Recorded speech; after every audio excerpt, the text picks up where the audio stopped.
வணக்கம் நண்பர்களே, இது உங்கள் வில்லேஜ் டேட்டாபேஸ். கோவா மாநிலத்தில் மண்டேவி அப்படின்னு சொல்லிட்டு ஒரு நதி இருக்கு. அந்த நதியிலிருந்து உருவாகக்கூடிய ஒரு அருவி தான் துட்சாகர் அருவி. உலகத்தில் இருக்கக்கூடிய மிக அழகான அருவிகளில் ஒன்றா கருதப்படுற இந்த அருவி இந்தியாவில் இருக்கக்கூடிய மிக உயரமான அருவிகளில் 5வது இடத்துல இருக்கு. கோவா சுற்றுலாவுக்கு ட்ரெயினில் போனவங்க இந்த அருவியை பார்க்காம போக மாட்டாங்க. ட்ரெயினில் போனால் மட்டும்தான் இந்த அருவியும் பார்க்கவும் முடியும். ஸோ அப்படிப்பட்ட ஒரு சூப்பரான அருவியை பற்றி தான் இன்றைக்கி நம்ம பார்க்க போகிறோம்.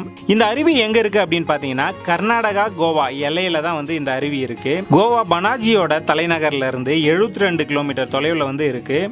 இந்த அருவியோட உண்மையான மொத்த அழகை பார்க்கணும் அப்படின்னா நிச்சயமாக நம்ம மழைக்காலங்களில் போனால் மட்டும்தான் இந்த அருவியை நம்ம பார்க்க முடியும். அதாவது ஜூலை, ஆகஸ்ட், செப்டம்பர் இந்த மாதங்களில் அதிக அளவில் மழை பெஞ்சு தண்ணி வர்றதுனால இந்த வழியை க்ளோஸ் பண்ணி வச்சுட்டு இருப்பாங்க. ஏன்னா மழை காலங்களில் அந்த அருவியை பார்த்துட்டு பல ஆறுகளை கடந்து தான் நம்ம வாகனத்தில் அதாவது ஜீப்பில் நம்ம வெளியே வர வேண்டியது இருக்கும். அதனால் அந்த வழியெல்லாமே மூடிட்டு இருப்பாங்க. அக்டோபர் மாதத்துக்கு அப்புறம் போனோம் அப்படின்னா நிச்சயமாக நம்ம சூப்பராக சுற்றி பார்க்க முடியும். ஃபஸ்ட்டு நம்ம சென்னையிலேருந்து கோவாக்கு வெள்ளிக்கிழமை ஒரே ஒரு ட்ரெயின் மட்டும்தான் போகுது. அதாவது வாஸ்கோடா காமான்னு சொல்லிட்டு அந்த ட்ரெயின் போயிட்டுருக்கு. இந்த ட்ரெயினில் போனோம் அப்படின்னா நிச்சயமாக நம்ம அந்த அருவியை பார்க்க முடியும். அப்படி இல்லைனா நம்ம பெங்களூர் போயிட்டு அங்கேருந்து டெய்லியுமே ட்ரெயின் கோவாக்கு போயிட்டுருக்கு. அந்த ட்ரெயினில் போனோம்னாலுமே நம்ம அந்த அருவிகளை பார்க்க முடியும்.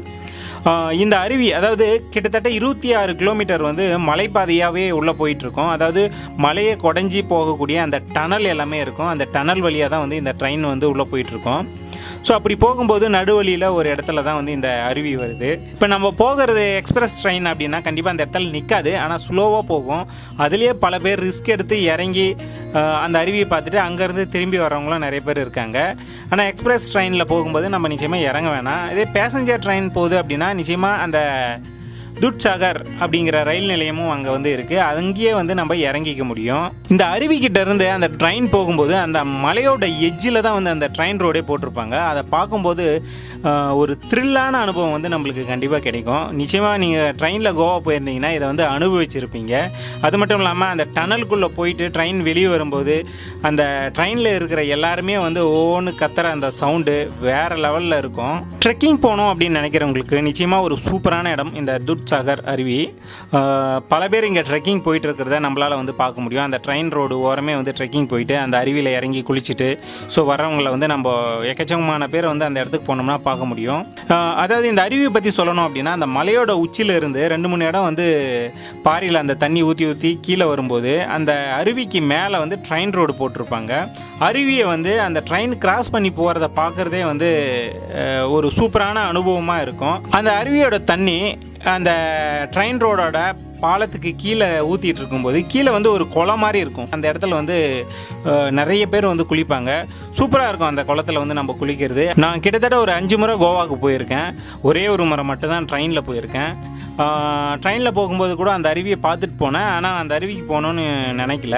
ஆனால் நாங்கள் காரில் போகும்போது கோவா போய் சுற்றி பார்த்துட்டு ரிட்டர்ன் வரும்போது இந்த கர்நாடகா கோவா பார்டரில் இந்த துட்சாகர் அருவியை பார்க்கலான்னு சொல்லிட்டு எங்களுடைய வண்டியை அங்கே இருக்கக்கூடிய இந்த ரயில்வே ஸ்டேஷனில் போய் நிறுத்திட்டு ட்ரெயினில் போனோம். அங்கேருந்து அதாவது அங்கே ட்ரெயின் பேசஞ்சர் ட்ரெயின் வரும். அந்த ட்ரெயினில் நம்ம போயிட்டு அந்த துட்சாகர் அப்படிங்கிற அந்த ரயில்வே ஸ்டேஷனில் இறங்கி அங்கேருந்து கீழே இறங்கி வரணும். அந்த அருவிக்கு இறங்கி அந்த அருவியில் குளிச்சுட்டு அங்கேருந்து நம்மளை ஜீப்பில் கூப்பிட்டுட்டு வருவாங்க. கூப்பிட்டுட்டு நம்ம வாகனம் நிற்கிது இல்லையா, அந்த ஊரில் கொண்டாந்து நம்மளை விட்டுருவாங்க.